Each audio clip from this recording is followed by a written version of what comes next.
Bon, c'était une séance de remise en condition physique, d'autant plus que les filles donc, viennent d'horizons différents. Et les champions ont terminé, donc, avaient terminé donc. Il fallait aujourd'hui donc, voir ce qu'il y a lieu de faire sur ce plan-là. Et on a travaillé donc, le conditionnement physique et donc les tirs. Il fallait donc voir l'état physique donc, des choses. On n'a pas tiré donc, en longueur. Il fallait voir d'abord sur le plan physique qu'est-ce qu'il y a lieu donc, de faire pour la suite donc, des événements. Et voilà, on les a testés un peu sur ce plan-là. 10 sur 23, bon, il y a des filles qui ne sont pas encore là. Il y a aussi des filles qui sont là, mais qui ont eu des pépins physiques. Mais c'est sûr et certain que demain, donc, le groupe donc, sera élargi. Il y a des filles qui sont ici à Dakar, mais elles viennent Inch'Allah demain.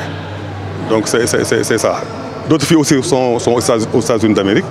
Elles vont rejoindre donc le groupe donc incessamment. Bon, vous voyez, hein, c'est un peu difficile pour un début. Hein. Je dis qu'on les a testés sur le plan physique, mais il reste encore du travail à faire.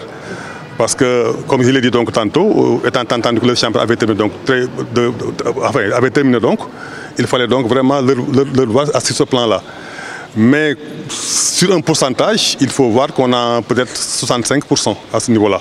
Donc il faudrait vraiment qu'on puisse donc travailler et atteindre donc les 95% avant donc de rallier donc Abidjan. Mais on est prêt à toutes les éventualités. Hein. Moi je dis qu'on est des professionnels.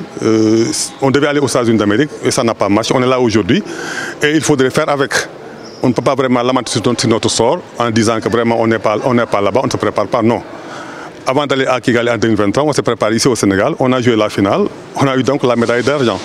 Donc aujourd'hui, il n'y a pas de raison de s'inquiéter. On va se préparer ici au Sénégal et c'est donc d'accrocher donc le Graal en Côte d'Ivoire, Inch'Allah. Mais c'est ça, il fallait donc leur parler. Le coach donc a donné donc son programme. Hier, on en a parlé hier. On a donc fait une conférence vidéo hier. Il fallait donc exposer donc ce programme-là. Et moi je dis, il n'y a pas de problème, hein, c'est une continuité. D'autant plus que c'est un travail que je connais très bien. Ça fait plus de 25 ans que je suis dans le coaching, ça ne me dérange pas. Voilà, on les a parlé et voilà, et le travail continue, même à l'instant du coach. Mais très clair hein, d'ailleurs, très clair, parce qu'on a joué la finale en 2023 donc à Kigali. Cette fois aussi, on va essayer d'atteindre cette finale-là et essayer donc de prendre la coupe, Inch'Allah. Bon, de toutes les façons, ce n'est pas encore clair. Les deux options donc sont certaines. Soit on est à Diamniadio ou bien on sera donc à Saly. De toutes les façons, dès demain, donc, on sera édifié donc sur ça. Et que vraiment on aura donc le temps d'informer donc sur la deuxième phase donc du regroupement. Mais c'est ça, ce sont de bons sparring partenaires, d'autant plus que le Mali avait joué la demi-finale donc en 2023 et le Mali aussi c'est un pays de basket.